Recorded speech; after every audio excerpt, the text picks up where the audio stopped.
Γεια σας, καλώς ήρθατε στο κανάλι μου, είμαι η Κατερίνα και σήμερα έχουμε κατανόηση προφορικού λόγου. Και το θέμα μας είναι η εκμάθηση των ξένων γλωσσών. Και πιο συγκεκριμένα θα αναλύσουμε το κίνητρο στην εκμάθηση μίας ξένης γλώσσας ως ένα βασικό στοιχείο για να μάθει κανείς μία γλώσσα. Από την προσωπική μου εμπειρία. Λοιπόν, εσείς όταν ξεκινάτε να μαθαίνετε μία γλώσσα, δεν έχετε κάποιο κίνητρο, δηλαδή κάποιο λόγο για το οποίο θέλετε να ξεκινήσετε να μαθαίνετε τη συγκεκριμένη γλώσσα. Νομίζω όλοι μας χρειαζόμαστε ένα κίνητρο. Για παράδειγμα, εγώ πρόσφατα άρχισα να μαθαίνω Ιταλικά. Είναι μία γλώσσα που ξεκίνησα να μαθαίνω 10 χρόνια πριν, όταν ήμουν πολύ μικρή, γιατί μου άρεσε και μου άρεσε επίσης πολύ η Ιταλική μουσική. Αλλά μετά σταμάτησα, γιατί δεν είχα κάποιο κίνητρο να συνεχίσω να τη μαθαίνω και ξεκίνησα να μαθαίνω Ισπανικά. Επειδή έβλεπα κάποιες ισπανικές σειρές και άκουγα πολύ ισπανική μουσική. Αλλά και πάλι δεν είχα κάποιο κίνητρο να το συνεχίσω και σταμάτησα και με τα ισπανικά. Και έτσι δεν έμαθα ούτε Ιταλικά, ούτε και Ισπανικά. Και τώρα λοιπόν ερχόμαστε στο 2023 που αποφάσισα να ξαναμάθω Ιταλικά και αυτή τη φορά έχοντας ένα συγκεκριμένο κίνητρο, αλλά επίσης και μία εμπειρία στην εκμάθηση μιας ξένης γλώσσας και κάποιους τρόπους δικούς μου για να μάθω πιο εύκολα μία γλώσσα. Τώρα λοιπόν το κίνητρό μου για να αρχίσω να μαθαίνω Ιταλικά είναι ένα ταξίδι στην Ιταλία και πιο συγκεκριμένα στη Ρώμη που ήθελα να το κάνω πάντα, αλλά δυστυχώς δεν έγινε ποτέ, αν και η Ιταλία είναι πολύ κοντά στην Ελλάδα, δεν προέκυψε ποτέ αυτή η ευκαιρία. Ή μάλλον προέκυψε, αλλά δεν έγινε. Στο σχολείο, στην Ελλάδα, όταν είμαστε στην τελευταία τάξη, στην τρίτη λυκείου, συνήθως πάμε μία εκδρομή. Εγώ, στο σχολείο μου, που ήταν μουσικό σχολείο, έπρεπε να ψηφίσουμε πού θα πάμε. Και οι επιλογές μας ήταν δύο. Είτε να πάμε στην Ιταλία, είτε να πάμε στη Γερμανία. Τελικά ψηφίσαμε στην αρχή να πάμε στην Ιταλία. Αλλά μετά κάποιος άλλαξε γνώμη και επίσης ο διευθυντής μας πρότεινε να πάμε στην Γερμανία επειδή είναι μουσική χώρα. Για να πάμε να ακούσουμε κάποιο κονσέρτο και κάποια φιλαρμονική ορχήστρα. Τέλος πάντων, και κάποιοι συμμαθητές μου έλεγαν εντάξει, ας πάμε Γερμανία, γιατί να πάμε στην Ιταλία. Η Ιταλία μπορούμε να πάμε οποιαδήποτε στιγμή, είναι κοντά. Και όπως βλέπετε, έχουν περάσει τόσα χρόνια και δεν έχω πάει στην Ιταλία, αν και είναι κοντά, όπως έλεγαν.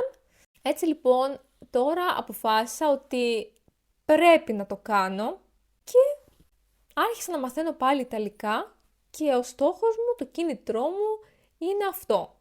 Να πάω στην Ιταλία και να μπορώ να μιλήσω.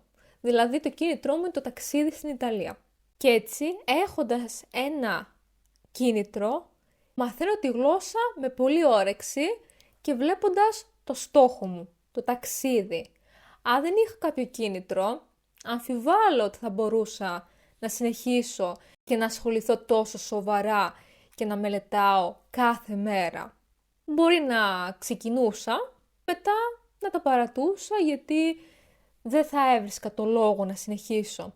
Έτσι λοιπόν, συνεχίζοντας να μαθαίνω, ανακαλύπτω πολλά ενδιαφέροντα πράγματα στην Ιταλική γλώσσα, ειδικά σε σχέση με τα ελληνικά. Γιατί βλέπω ότι τελικά έχουμε περισσότερα κοινά πράγματα από ό,τι πίστευα ότι έχουμε.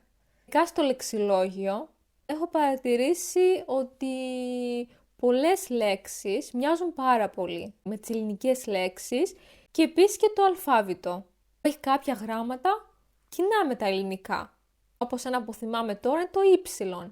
Δεν ήξερα ότι υπάρχει στα Ιταλικά το γράμμα Y με την ονομασία Y.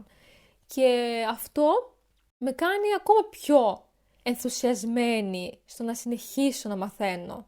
Φυσικά δεν μπορώ να είμαι σίγουρη ότι μετά το ταξίδι μου θα το συνεχίσω, αλλά είναι πολύ πιθανόν. Και πάλι όμως θεωρώ βασικό στοιχείο το κίνητρο.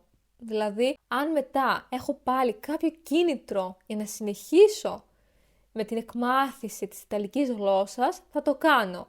Αλλά θα πρέπει να υπάρχει αυτό το κίνητρο. Αλλιώς δύσκολα θα συνεχίσω να μαθαίνω τη συγκεκριμένη γλώσσα και οποιαδήποτε γλώσσα. Αν δεν υπάρχει ένας σοβαρός λόγος για μένα και για οποιονδήποτε από εσάς, νομίζω είναι πολύ δύσκολο να συνεχίσουμε να μαθαίνουμε μία συγκεκριμένη γλώσσα.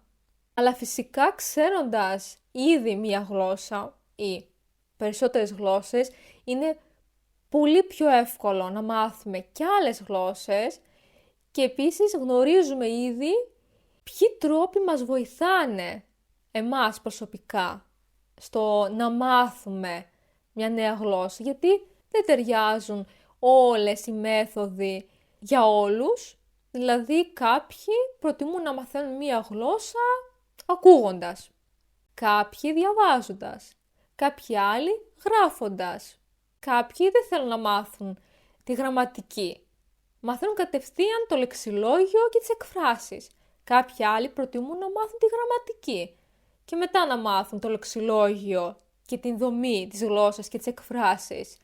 Άρα ο καθένας μας έχει το δικό του τρόπο και φυσικά κανείς δεν μπορεί να τον αλλάξει, γιατί ειδικά αν είσαι ενήλικας, έχεις διαμορφώσει τον τρόπο με τον οποίο μαθαίνεις και γενικότερα την προσωπικότητά σου και άρα συνεχίζεις έτσι.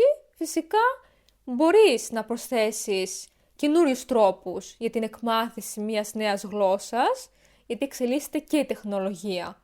Αλλά σίγουρα δεν θα αλλάξουμε τελείως τους τρόπους με τους οποίους μαθαίναμε. Αυτή ήταν λοιπόν η ιστορία μου για την Ιταλική γλώσσα, η αρχή της ιστορίας, γιατί ξεκίνησα πρόσφατα να μαθαίνω Ιταλικά, αλλά πραγματικά θέλω πάρα πολύ να συνεχίσω. Θέλω να μου πείτε εσείς αν θεωρείτε σημαντικό το κίνητρο για να ξεκινήσετε να μαθαίνετε μία γλώσσα ή αν θεωρείτε κάτι άλλο πιο σημαντικό από το κίνητρο. Επίσης να μου πείτε αν μαθαίνετε αυτή τη στιγμή κάποια γλώσσα, ίσως εκτός από τα ελληνικά. Αυτό ήταν λοιπόν και για σήμερα. Ελπίζω να σας άρεσε το σημερινό μάθημα. Μην ξεχάσετε να πατήσετε μου αρέσει και να κάνετε εγγραφή στο κανάλι μου. Επίσης, πατώντας το σύνδεσμο που βλέπετε πάνω, μπορείτε να κάνετε συμμετοχή ως μέλη στο κανάλι μου για να απολαμβάνετε περισσότερα προνόμια. Θα τα πούμε πολύ σύντομα. Γεια σας!